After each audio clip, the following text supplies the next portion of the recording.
And welcome back, everybody, to another episode of MLB DFS Quick Hits, your Wednesday, May 12th edition. We got 10 games on tap for you here on a Wednesday. Hope everybody had a great Tuesday. Pitching, we were on point with Shohei Ohtani at $7,400 was criminal. Talked about that. Bassett was a good GPP play. Evaldi was okay. Lopez sucked, but you had the likes of Means and Bumgarner and Bueller was even okay. Like, we hit on a lot of pitching that really kept things going. And then the Slack chat, that was the key. Hitting sucked as well, though, because we faded Padres, which Machado did his thing. We stacked the Royals, which was awesome, until they benched Salvi and Whit Merrifield and then scored their 7 runs.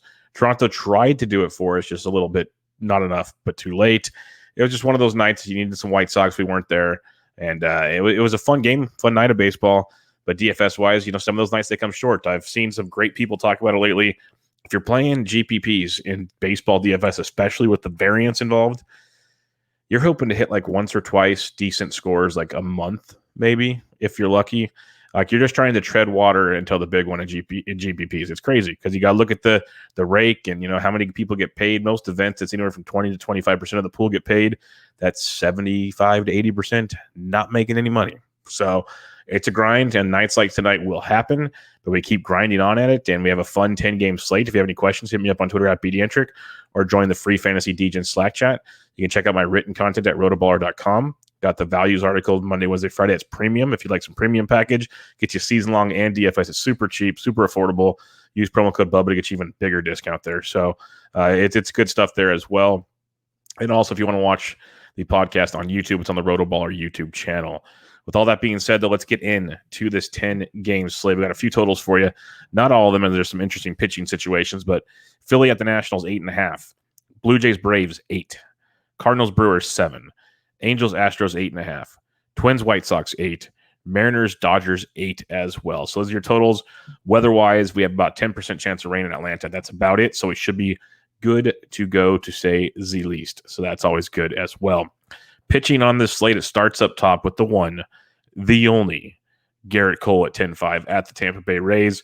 We're back on the Cole train tonight, folks. Yeah, he was good, but not good enough against Houston. That's because of the strikeouts, 4 Ks, but you go back and look at that start. He got robbed of about 3 or 4 at least by the umpire. It was like horrific umpiring in that one, so Cole could have been even better.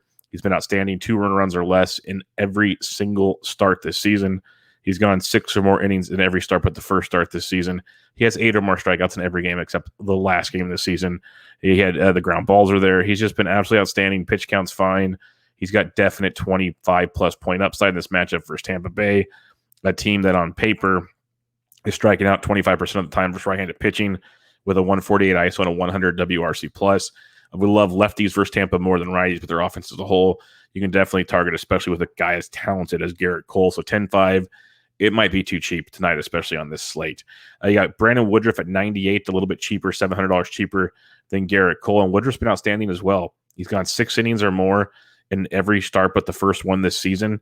And in those, in those 6 starts of 6 innings or more, he has 20 or more points in 5 of 6. He has a floor of about 17 over that span. He's given up no more than 2 runs in those. It's been 1 run or less in 5 of those 6 starts. That's outstanding. The strikeouts have been there, 6 or more Ks in every one of those starts. He's been outstanding, like really, really good. People just don't pay attention as much as they should because he's not Corbin Burns. That's all it is. His teammates, this electric factory, but Brandon Woodruff's just as good, if not more consistently good. This year, Burns has been better, but like last year, everyone forgot about Woodruff, and he was just as good. Same thing's going this year. Faces a St. Louis team striking out about 24% of the time versus right-handed pitching with an 89 WRC+. plus. So they have a little bit of pop with a 162 ISO versus righties, but an overall offense that struggles. So Woodruff at 98 is a good pivot off of Garrett Cole if you want to be very contrarian on this 10-game slate. Zach Gallen's interesting. I'm not all there right now as I record on Tuesday night. If like lineups, like Miami's still Miami, they can be pesky as hell. You can target them if you want. I'm just not all in on Gallen just yet. That could definitely change when we see ownerships, we see lineups. Miami is striking out over 27% of the time versus right-handed pitching. They just got shut down by Bumgarner, who's a lefty. Obviously, I understand that, but their offense can sputter, but they're just a weird offense. But they are striking out 27% of the time versus righties, 128 ISO, 86 WRC+. plus. So Gallen at 9Ks in play. I guess it's not as much the Miami side of it as Gallen's just not been consistent. Like either the strikeouts are down. He's got 5K, 7, 6. So he's got 5 or more in every start, which is good. But then he's got 1 earned, 4 earned, 0 earned, 3 earned, 1 earned. The pitch counts are finally getting up there. If it's like 17 points, 9.5, 34, 14, 20. With the pitchers on the slate, I need more. Can he do that? Yes. Do I want to pay for it when there's other guys I like more? I don't know. He's going to get very low owned. I have a feeling in this slate, though, because you have with Woodruff and Cole above, and then the options right below Gallen. Gallen's going to go virtually unowned. So you have that going for you. And here's why he's going to go unowned. You have Danny Duffy at only $8,900 against the Detroit Tigers. Yeah, I'm with you guys. The silence is deafening. I get it. It's a ridiculous price point. I know Duffy, 5 2/3, 3 earned, 6 Ks for only 13 points his last time out, but he's been absolutely outstanding prior to this. He had 5 shutouts with 8 Ks against Detroit earlier this season. He's been a strikeout machine. He still has not given up a whole lot of runs this season, and now he faces a Detroit Tigers team that's striking out 35.2% of the time versus left-handed pitching with a 177 average, a .058 ISO, and a 36 WRC plus. Absolutely embarrassing what they do versus left-handed pitching. So Danny Duffy at 89 should be in your cash lineups. He should be in your GPP lineups. It's one of those, if somehow he does not come through for you at $8,900, it's baseball. Like, it's just too good of a matchup. He should be priced up. Like, he should be higher than Woodruff. And just because it's Garrett Cole, he should be like 10-4 or 10-3. He should be just below Garrett Cole in this situation. So Danny Duffy at 89, I'm on board with that one. Julio Urias at 87. Another reason why Zach Gallen goes under-owned on this slate, which makes me, the more I talk about it, maybe I should be in on Gallen for the leverage situation. But we can also be different with bats. But Urias at 87 in this matchup against the Seattle Mariners. Urias has gone at least 5 innings in every start this season. He has 6 or more Ks in all but 2 starts this season. So in 5 of his 7 appearances, he has 6 or more Ks. He basically, it's just a matter of how far does he go into the game and how does he limit the damage. He's had home run problems for sure. But what makes Urias very, very interesting, not quite the Detroit level of things, but Seattle striking out 29% of the time versus left-handed pitching with a 190 average, a 180 WRC plus. So unlike Detroit, the averages are both bad. They do have some power versus left-handed pitching, but an 85 WRC plus. So Seattle's very, very bad. If you don't remember, one of the last times they faced a lefty starting pitcher, they got no hit. So John Means had his way with them. Not saying Julio Urias is going to no hit the Seattle Mariners, but at $8,700, I really like the upside of Julio Urias in this matchup. Now we drop down. If you're looking for some value on the slate, Hyun-Jin Ryu at $7,100 at the Atlanta Braves. It's always risky targeting the Braves. There's no sugarcoating that one. But Ryu at his price point at 71, he's got like a 15-point floor with a 30-point ceiling. That's hard to find at $7,000. So if you're playing, you're not using Ryu in a cash lineup, not a chance. But at GPP at 71, there is some definite appeal in this lineup. And that's something you have to keep in mind. It's an Atlanta Braves team striking out 27% of the time versus left-handed pitching, 181 average, 129 ISO. That ISO is less than Seattle versus lefties.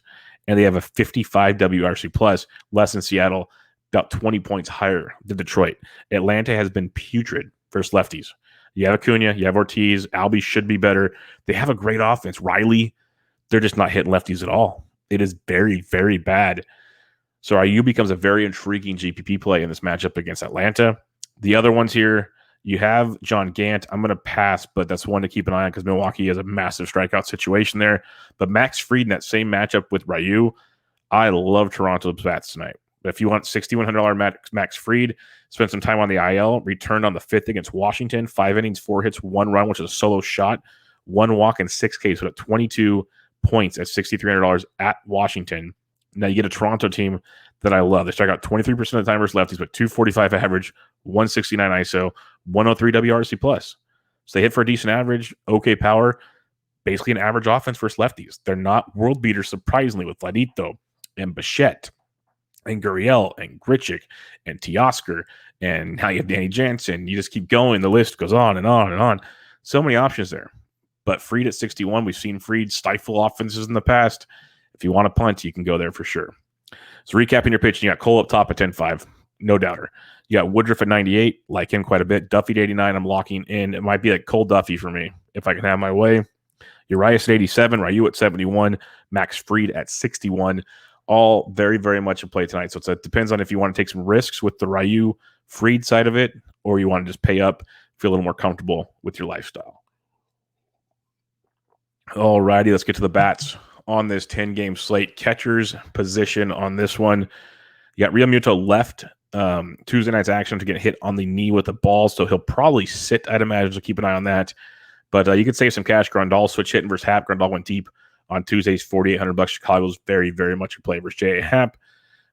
Salvi Perez at 46. Christian Vasquez at 45. James Carpillion making his debut for the A's. Not sure how long he'll go, so you can get some nice Boston aspects as well. But if you want to save some cash, as usual, you slide on down below 4K. Cole does give up long balls from time to time. Zunino talked about him on Tuesday. He went deep. He's 38 if you want to play that contrarian type action there. Higashioka is only 33 versus Yarborough. I like that quite a bit as a value play. He catches Cole every time. Yarborough's been good in the past, but he's been giving up a lot of hard contact this year. So Higashioka is one that to definitely keep an eye on. Danny Jansen or Reese McGuire, both 2,400 if you're looking to punt as well. First base, Swohei Ohtani after that beautiful, beautiful gym on Tuesday. He's 5,700 first base outfield versus Urquidy. Not sure I'm running to play that, but he's intriguing. You got Vladito at 52, but, the pay-up spot, Gurriel versus a lefty. Gurriel went deep on Tuesday versus a righty. Gurriel's having a monster season, period. He's 5,100 versus Heaney. I like Houston tonight. I like Gurriel at 51 if you're paying up. Luke Voigt's back at 49, so keep an eye on him. He was in the lineup, went over 3 with a strikeout and a walk on Tuesday. He's 49. I kind of want to get his feet wet before I get more invested, but also something to look at. Jose Abreu at 48. If he's been struggling a lot this year, but he could have a nice bounce back spot there versus J.A. Happ. Williams Astudillo at 42. He's first base, third base eligible. My boy Reese's Pieces is 41. He went 1 for 4 with a walk and a run RBI on Tuesday. Don't mind him at 41 yet again against Johnny Lester. You can have some fun with that. Pavin Smith at 38 is a great price point, first base outfield. Arizona very much a play. You got Nick Neidhart in that Miami bullpen. Neidhart probably won't go too deep in that game. So Pavin Smith at 38 is a very nice value on a slate where we're going to need some value to mix and match. That Diamondback stack is going to be one of the better value stacks to team up with some pitching and some other options tonight. So Pavin Smith at 38. Asdrubal Cabrera, first base, third base. He went deep on Tuesday. He's been on fire. He's 37 in that Arizona lineup, but the flexibility is great. Smith, first base, outfield. Cabrera, first base, third base. There's ways to utilize and get the best of all pieces there. And Christian Walker left with another side injury, the same side the oblique injury was at, that he missed time on already this year. So he's most likely out, and that's going to suck just for season long and DFS. So keep him in mind. That just opens up more spots for Pavin Smith and Cabrera and company in that Arizona lineup. Could open up a spot for Matheson, first base outfield eligible at 3,100 if you're looking to get really crazy with the D-backs. Not sure I'm quite there yet, but if you want to get really crazy, options are there. Other than that, I think that's about as cheap as I'm going to go. Maybe some Dan Vogelbach at 25. John Gant is pitching for St. Louis. Lots of walks, lots of pitch to contact with John Gant. So Vogelbach could be a nice, if you want a contrarian stack with Milwaukee. I mentioned the value in the Arizona stack. We'll get to Milwaukee stacks, but you got like Vogelbach and Wong and Shaw. Some nice lefty power there to mix in with some other ones. If you want to go there, Vogelbach at 25, not for cash games, but for tournaments, you can definitely keep an eye on Vogue. Second base, Altuve, 55. The Astros are expensive, but in a great spot. Jorge Polanco went deep on Tuesday. He's 52 versus Keuchel. Not a big fan of going all in on Keuchel because he just limits the damage, but I could see the appeal with some of these guys. I love Toronto versus Fried. Marcus Semien at $4,800. Just keeps getting it done, leading off, hitting over 400 in his last 10 games, 7 extra base hits. He's averaging almost 12 points per game over the last 10. He got 10 points for you on Tuesday night. Lots to like with him at $4,800. Good cash game play with tournament upside. I mentioned the D-backs already. Eduardo Escobar, second base, third base at 46 versus Neidhart. Definitely in on that kind of play. Gene Segura at 42 versus Lester if you're getting it on Philadelphia. Other than that, like Marvin Gonzalez, 38, like he's going to be hitting towards the top of the order, but his price tag isn't as cheap as it once was, so I don't really want to pay that price for him. Yeah, Colton Wong at 36, like that a lot versus Gant. Gavin Lux went deep on Tuesday, an absolute freaking bomb to give them the lead in the 8th. He's $3,500. I'd rather go to Colton Wong, but Lux in a tournament, I can definitely see the upside there. And then you're just kind of mixing and matching. Do you want to fade Duffy with Harold Castro at 33 if you want to? Sure, I'm not going to argue you. Ison Diaz at 32 if you're looking for value. Jose Rojas of the Angels if you're looking for value. I don't think I want to be down here per se unless something changes overnight, but I'd probably go no lower than Lux if I had to. Third base position, we got Rafael Devers. He went deep on Tuesday. Good spot versus Caprillion. Bregman at 52 versus a lefty. Like that quite a bit. Chapman's intriguing. He's just been cold. I'd rather go to Yohan Moncada at 47 versus Hap, as if you're stacking Chicago, get a lefty in there to kind of throw people off. That could be a fun one. Eduardo Escobar at 46. Already mentioned him. Hope you guys jumped on Seager last night as he took Buehler to Pound Town. Gio Urshela at 43 is a nice value versus Yarbrough. Yankees will be very popular, and most forget about Gio. So keep him on your radar if you're stacking up the Yankees. A few other ones to take a peek at here. Kevin Biggio's slowly getting it going. He's 32. Alec Baum's in a platoon now with Brad Miller. With the lefty and Lester starting, Baum should be back in the middle at like hitting 5th or so in that lineup. He's 31. That's a nice value for Alec Baum. Shortstop position, Xander at 57 is outstanding against Caprillion. I love Bo Bichette at 55. Trey Turner went deep again on Tuesday. But the play for me against a soft tossing lefty, Timmy bat flipping himself Anderson at $5,300 is one of my favorite plays tonight. So I love me some Timmy Anderson at $5,300. He's a cash game, big time cash game type play. He's averaging about 10 points per game over his last 10. He had 10 points on Tuesday night. Love him in cash with tournament upside. Definitely a part of your White Sox stacks. So Timmy Anderson at 53. You could go to Gleyber Torres in a tournament at 47. Nico Goodrum, if you're fading Duffy, is in play for you as well. A few others to look at down here, though. Didi Gregorius at 36 versus lefty. Don't hate that at all. As we know, Didi versus lefties is definitely in play. Other than that, though, there's not a ton cheapies, as we talked about many, many times, at least not at first glance. Give me some Timmy Anderson on a Wednesday. Let's head to the outfield here.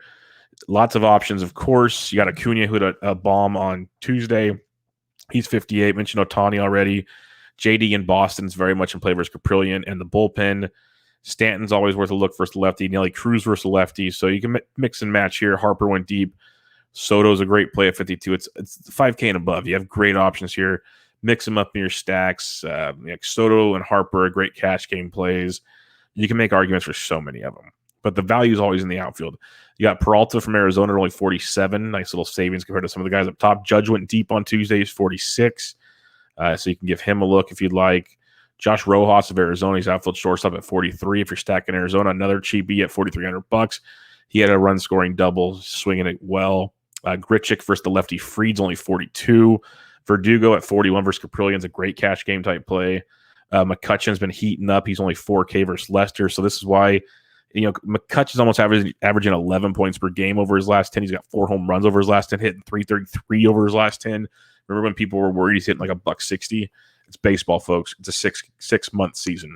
Like, just chill for a little bit. As Aaron Rodgers once said, RELAX. Relax.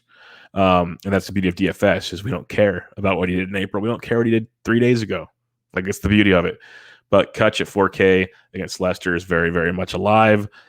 If you want to believe Urias keeps giving up the long ball, Haniger took Buehler deep twice on Tuesday. He's 4K in that matchup versus Urias. Same with Meadows. We know, like I said, Cole will give up a long ball from time to time. Meadows is only 4K in his matchup versus Cole. Obviously, those are only tournament plays, Haniger and Meadows. Teoscar's 37 versus Fried. That's a nice little value. So is Benintendi at 38 versus Casey Mize. Mize, lots of walks, lots of pitch to contact, lots of Detroit bullpen. So like Kansas City, I'm going to want to get back pieces there again because Mize doesn't go deep, and you get that bad Detroit bullpen that just gives up so many runs. So as much as KC kind of burned us on Tuesday, it's just hard to avoid fading Detroit. It really is. You got Schwarber in a tournament at 36 if you want to get that route. Aledmus Diaz probably cracks the lineup at 36 versus Heaney. Low Kane's only 35 in his matchup. A few other ones, Dylan Carlson, 33 versus Woodruff. I like Woodruff a lot, but that's a decent value for Carlson if you're not going that route. Kyle Tucker's only 33 versus Heaney. He took Ohtani deep on Tuesday. He's a tournament option for you. A few others down here. Tyler O'Neill went deep. He's 3K. Evisel Garcia is only 3K. Jackie Bradley Jr. is only 3K. So a couple nice values in their matchup versus Gant. Kyle Garlick will probably play for Minnesota. He's only 3K as well. Always value in the outfield. Always value. Harrison Bader's 28. If you need to go that route, prefer not to fade Woodruff, but those are the plays we're looking at. So yeah, tons and tons down here. Tyrone Taylor is basically free with he's up to 2,100 now. Jake Cave's 21. So yeah, lots of outfielders you can pick on when you see the matchups you're looking for. And then I forgot to mention him, but Travis Shaw, what's his price? Shaw's down to $3,300 for his Gant. So I mentioned Milwaukee being a cheap option if you need to go that route. We'll talk stacks in a minute, but recapping your pitching real quick. You got Garrett Cole at 10.5 versus the Tampa Bay Rays. Woodruff at 98. Duffy at 89. Urias at 87. Gallen at 9K is probably going to start entering the mix the more I break these down, look at ownership. But right now, Cole and Duffy is my 1-2 punch. If I have to pick at this point in time, that's where I'm at. If you need a punch, Ryu and Fried are there, but I think I'm just paying up for pitching and going to save some money at certain spots with bats, and that's where the stacks come into play. My favorite stacks of the night, especially paying up, Toronto versus Fried, the Astros versus Heaney, and Arizona versus Miami, and Chicago White Sox versus Minnesota. White Sox are my favorite stack, period. Those are the ones I'm going in on. Arizona gives you nice salary relief in their stack. So does Milwaukee, quite a bit versus St. Louis, and then Kansas City versus Detroit. So that's where I'm planting my flags right now. Philadelphia, Washington has a little bit of appeal also, but main priced up stacks: Toronto, Houston, White Sox. White Sox my number one stack. If I have to rank the three pay up stacks, it's White Sox, Toronto, Houston. That's how I rank those three. Now my saving stacks, you have Kansas City, Milwaukee, and Arizona. I rank those Arizona, Milwaukee, Kansas City. But you can mix and match. You can do just like one-offs from the cheapies to get the value, whatever you need to do to make it work for you. And if you have questions, I'm on Twitter at BDintric. Come join the free fantasy DJ and Slack chat. It's always popping. We also got golf coming up, teeing off on Thursday. So we have a chat room in there for PGA. Also, let's listen to the always pressing PGA DFS podcast previewing the 2021 AT&T Byron Nelson. Jesse and myself will get you taken care of there. If you want some season-long fantasy baseball content, Batflip Crazy and myself got you benched with Bubba, episode 369. Bubba and the Batflip 83 recapping the Week 6 fab and some awesome listener questions, some good strategy talk. So listen into that one. Give a rate and review on that. Give a rate and review for MLB DFS Quick Hits on iTunes. Go listen to the podcast on the RotoBaller YouTube channel. All the good stuff and things. But we are done on a Wednesday. I'll be back with you on Thursday. Smaller slate, more fun, all the fun, because it's baseball, and that's what we do. But for now, MLB DFS Quick Hits, your Wednesday, May 12th edition in the books. I'm out.